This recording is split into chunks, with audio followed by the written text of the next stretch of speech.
કોંગ્રેસે ગુજરાતના બજેટને ચૂંટણી લક્ષી ગણાવ્યું। કોંગ્રેસના ધારાસભ્ય ગેનીબેન ઠાકોરે બજેટને ચીલાચાલુ ગણાવ્યું તો ધારાસભ્ય આનંદ પટેલે બજેટમાં આદિવાસીઓને નજરઅંદાજ કર્યાનો આરોપ લગાવ્યો।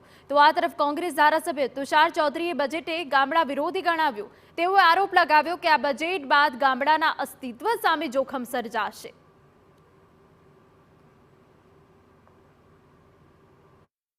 ગુજરાતનું બજેટ એ લોકસભાની ચૂંટણીના અનુસંધાને બજેટ આપવામાં આવેલું છે। આંકડાની માયાજાળ છે।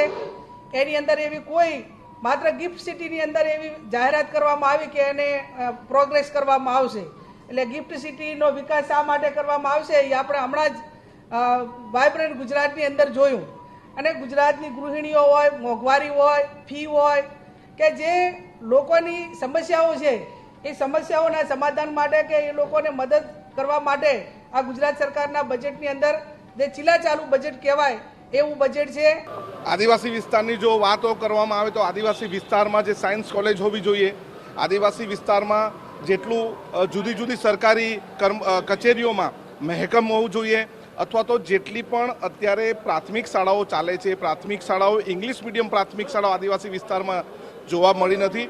એટલે એકંદરે જોવા જઈએ તો આદિવાસીઓ માટેનું બજેટ એટલું સારું નથી।